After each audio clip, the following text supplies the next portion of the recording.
Quando eu tenho que dar uma aula sobre Sócrates no ensino médio, eu sou obrigado a contextualizar o momento em que viveu Sócrates, né? Sócrates viveu na Grécia, alguns séculos antes de Cristo, né? Sócrates viveu na Grécia, no momento em que na Grécia o contexto político girava em torno da democracia. A democracia havia sido instaurada na Grécia e havia a Ágora, ou seja, a praça pública onde aconteciam as discussões políticas, os debates políticos, né? E os que participavam desses debates políticos eram os cidadãos, muitos deles instruídos na arte da retórica pelos sofistas, dos quais o Sócrates era um crítico. Esse é o contexto, a democracia ateniense. E na Ágora ou na Assembleia Política, na arena dos debates políticos, os que tinham voz, os que tinham acesso a esse debate eram os cidadãos gregos.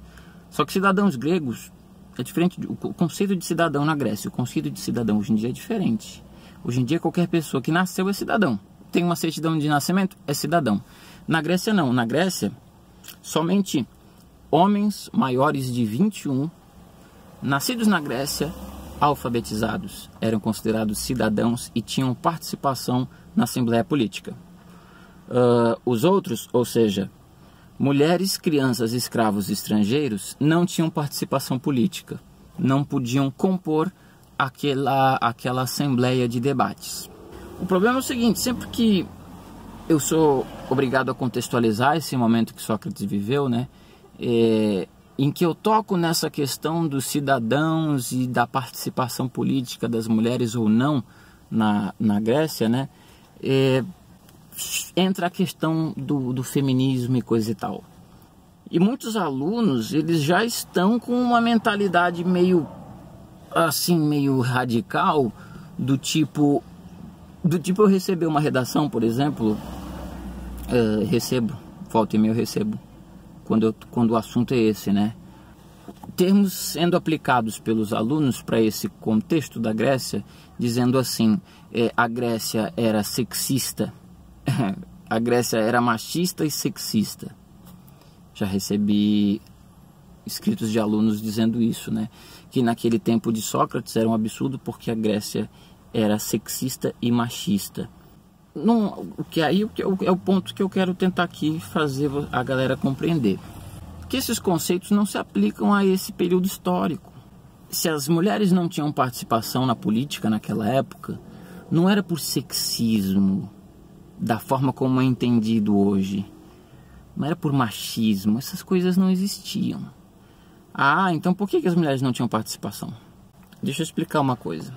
Se hoje você, por exemplo, é uma menina, uma moça aí de ensino médio, que acorda chique, põe a sua roupinha, sua maquiagem, o seu celular e sai feliz para pegar o seu ônibus ou pegar a sua van escolar ou ir com os pais ou ir a pé para o colégio e chegar no colégio e ficar saracoteando no seu iPhone e dizer assim, a mulher hoje em dia não depende mais do homem. Foi o que me disseram já em sala de aula.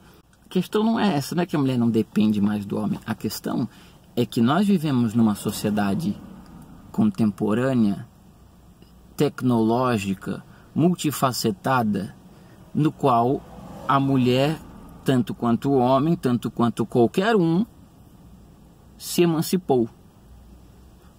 Quem é o verdadeiro responsável pela emancipação de todos, não só do homem ou mulher, desses dois gêneros, mas pela emancipação de qualquer coisa que se mexa? Quem é o responsável? É o capitalismo. Sim, eu não preciso mais tosquear uma ovelha para tirar a lã, para fiar na roca um fio, para costurar esse fio e eu mesmo tecer de forma manufatura, né? Aquela coisa, né? Antes da Revolução Industrial, as pessoas estavam presas, escravas do seu cotidiano, das suas impossibilidades, dos seus limites. Ou seja, você realmente tinha que tirar o leite da vaca, tinha que estripar, depenar o frango, tinha que curar o couro para fazer o seu próprio sapato, costurar o seu próprio sapato. Tudo era manual. não havia a industrialização dos bens materiais corriqueiros, então você estava atrelado a esse tipo de coisa. Ou seja, toda a história da humanidade foi assim. Hoje nós estamos emancipados pela produção em grande escala, né? Que hoje em dia eu posso ser astrônomo, filósofo, professor, eu posso ser médico, eu posso trabalhar no comércio, eu posso ser um grande empresário, eu posso ser até porra nenhuma, se eu estiver afim de ficar o dia inteiro na praia.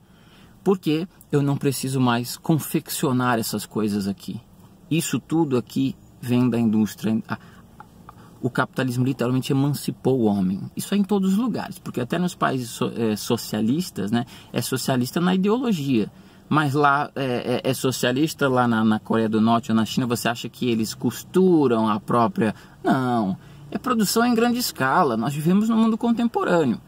Então, se você pegar na Grécia, por exemplo, no mundo antigo, antes da Revolução Industrial, né? Por exemplo, na Grécia, as pessoas, naturalmente, em função da realidade em que viviam e da sua própria constituição biológica, as coisas se adequavam de forma natural. Ou seja, você tem a mulher que tem uma biologia, tem uma constituição, tem um corpo, tem uma mentalidade, é um bicho. O homem é outro, mulheres são de Marte, homens são de Vênus, ou vice-versa, eu não sei. Mas são bichos bem diferentes. Apesar de sermos dois seres humanos, mulheres são bem diferentes de homens e homens são bem diferentes de mulheres. Biologicamente, inclusive. Psicologicamente, nem se fala. Agora, as mulheres na Grécia, ou no mundo onde não havia ainda industrialização, naturalmente aconteceu o quê? A mulher tem o filho, né? O casal se juntou. Acontece uma coisa que é inevitável, nasce uma criança. Essa criança nasce e por uma ordem natural das coisas, a própria biologia, a própria providência do universo configura a situação em que se a mãe tem um filho, esse filho ele é uma coisa da mãe, tá entendendo? O pai é um mero coadjuvante, pelo amor de Deus, a gente sabe disso. O pai é um mero coadjuvante. Porque saiu da mulher, é amamentado pela mulher, o filho é da mulher. Nós somos filhos das nossas mães. Os nossos pais estão aí, são muito legais, são muito gente finas, mas nós somos filhos das nossas mães, porque elas é que nos criaram. Aliás, hoje, com essa emancipação toda, muitas delas não nos criaram. Nós fomos criados pela creche, pelo avô, pelo qualquer coisa, pela escolinha, né? Ou seja, essa ideia de que a mulher se emancipou, eu vou chegar lá, não é 100% assim. Agora, imaginando na Grécia, ou indo mais longe, imaginando numa tribo indígena, no Neolítico, por exemplo, no Paleolítico, no Neolítico, né? Teve o filho, a mulher é que fica com o filho, não há como ser diferente, ela é quem vai amamentar, é a natureza biológica e psicológica da coisa toda, é uma coisa só ali, é mulher com a criança. E por uma ordem natural das coisas, quem saía para caçar e sustentar essa prole era o homem. A mulher teve o filho, está fragilizada por causa de 9 meses de gestação. A criança é delicada, fragilizada, a mulher é fragilizada. E teve um homem que foi ali que fez isso tudo acontecer. Agora a responsabilidade dele cuidar dessa prole. Então os homens naturalmente saíam para caçar. Porque a ordem natural das coisas não faz sentido que a mulher acabou de dar à luz à criança, ela pega a criança ensanguentada, dá para o pai e ela sai fora. E o pai é que vai o quê? Vai amamentar como? Nem que quiséssemos trocar os papéis, não poderíamos, porque a natureza é uma só. Eu sei que vocês querem inverter a coisa de tal forma a alterar a própria natureza das coisas, mas isso não é possível. A não ser que inventemos uma teta. Eu sei que se chegar ao ponto dessa galera aí radical, se houver tecnologia, eles vão até obrigar o homem a ter seios para que ele amamente a criança e a mulher possa se emancipar do jugo da criança e do marido e da cozinha e do lar e de ser doméstica, aquela coisa toda. O fato é o seguinte, era natural que tanto na Grécia quanto no Neolítico, as mulheres naturalmente se recolhessem ao lar, à criação dos filhos. As mulheres não são de violência, na maioria dos casos, são seres muito mais profundos, muito mais delicados, muito mais primorosos em certas atividades que os homens não são. Os homens são burros, são cavalos, são glutões, por isso que vão para a guerra. Por isso que na Grécia, quem é que ia para a guerra lá contra a Troia, contra a porrada toda? Os homens, não existe mulher na guerra. Por quê? Porque as mulheres desempenham um papel e os homens desempenham outro. As mulheres ficavam em casa, fabricando tapetes, cuidando das crianças, arrumando, quer dizer, fazendo a comida, porque o homem é que trazia para dentro, a mulher é que organizava. As mulheres ficavam juntas em reunião, enquanto os homens saíam para a vida política, saíam para caçar, para trabalhar, para o sustento. As mulheres é que cuidavam do lar. Isso era natural. Não é uma questão de sexismo, de machismo, de um homem que quer, busca uma cerveja pra mim e limpa essa louça. Não, puta que pariu, não é disso que a gente tá falando.